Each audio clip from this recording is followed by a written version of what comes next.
Pagbasa mula sa unang aklat ni Samuel.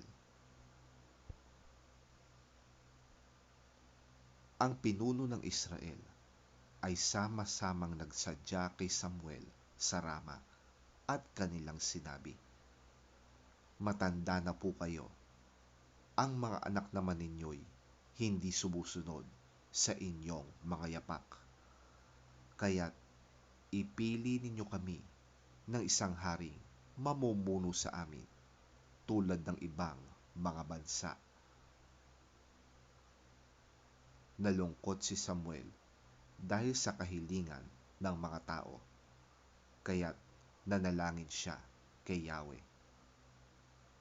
Sinabi naman sa kanya ni Yahweh, "Sundin mong lahat ang sinasabi nila, sapagkat hindi ikaw kundi ako ang itinatakwil nila bilang hari nila."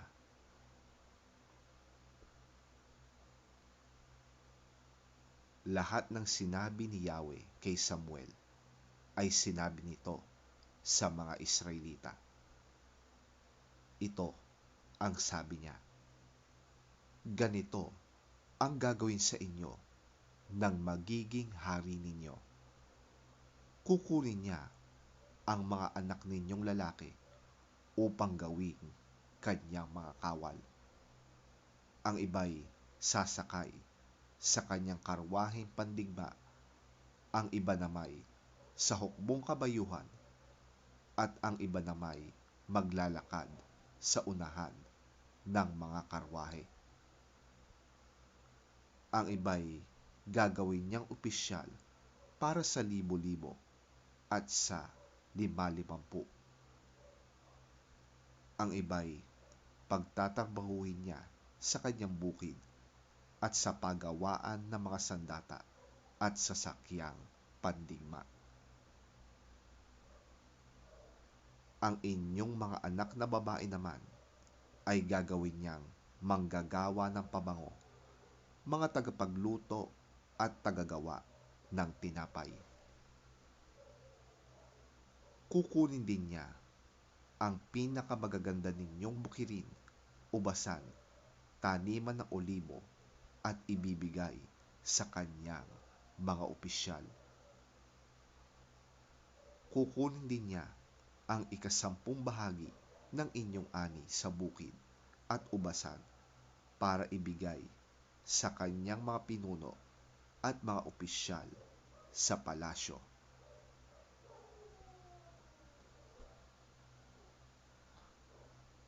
Kukunin niya pati ang inyong mga alila, babae at lalaki, ang pinakamagaganda ninyong baka, kabayo at asno upang magtrabaho para sa kanya.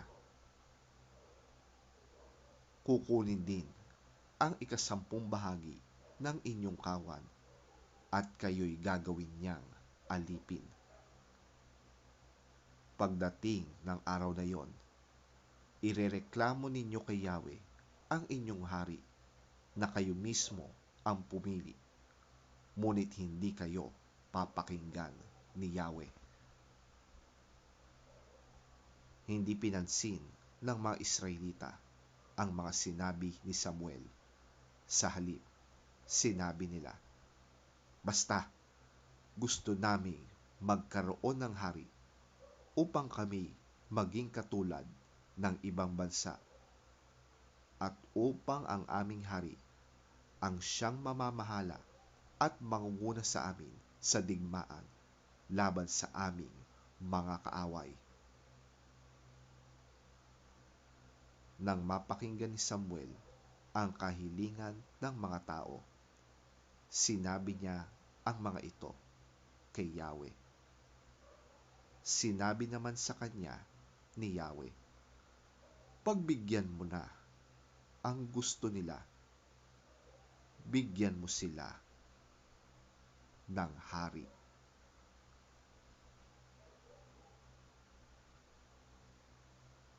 Ang salita ng Diyos. Salamat sa Diyos.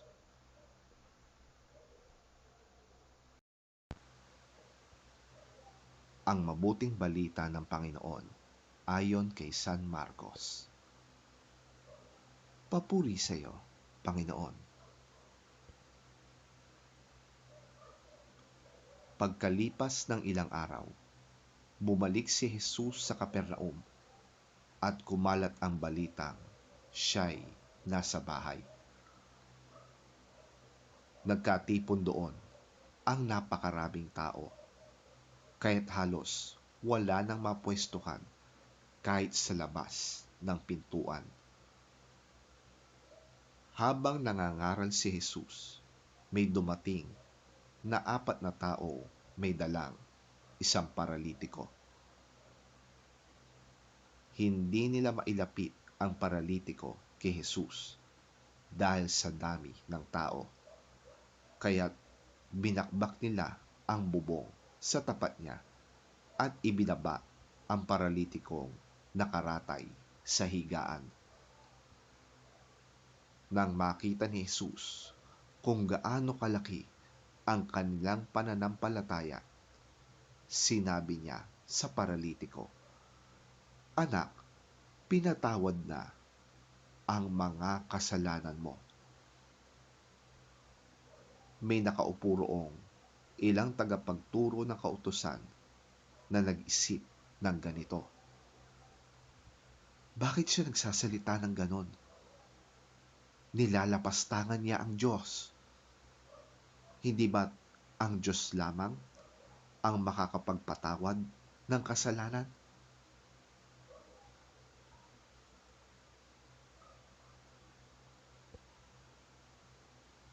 Alam ni Jesus ang kanilang iniisip, kaya't sinabi niya agad, bakit kayo nag-iisip ng ganyan? Alin ba ang mas madali? Ang sabihin sa paralitiko, pinapatawad na ang mga kasalanan mo, o ang sabihin, tumayo ka, bitbitin mo ang iyong higaan at lumakad ka?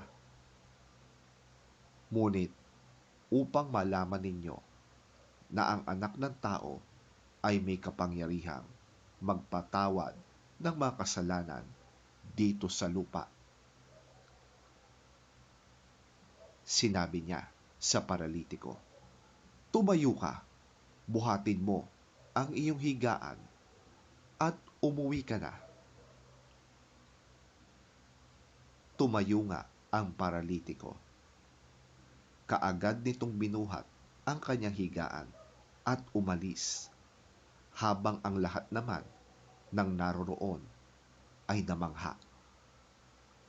Sila ay nagpuri sa Diyos at sinabi nila, kailanmay hindi pa kami nakakita ng ganito.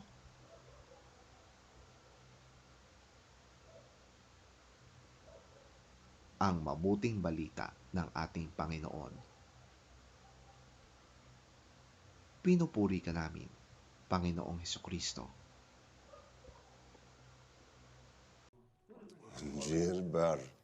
A few days later, when Jesus again entered Capernaum, the people heard that he had come home. They gathered in such large numbers that there was no room left, not even outside the door, and he preached the word to them.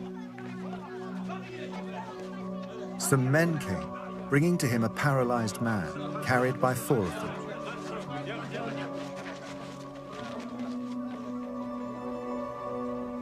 Since they could not get him to Jesus because of the crowd, they made an opening in the roof above Jesus.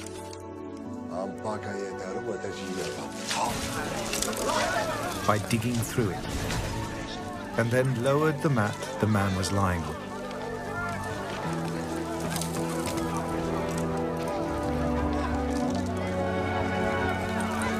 When Jesus saw their faith, he said to the paralyzed man, "Son, your sins are forgiven."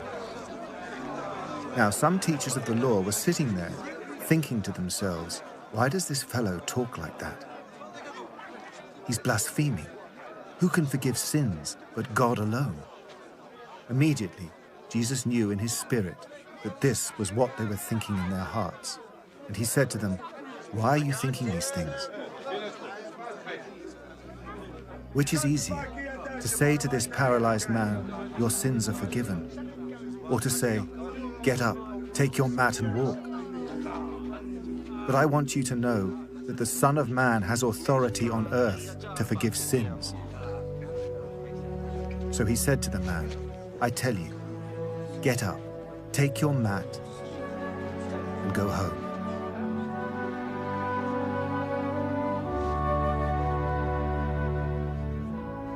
He got up, took his mat, and walked out in full view of them all.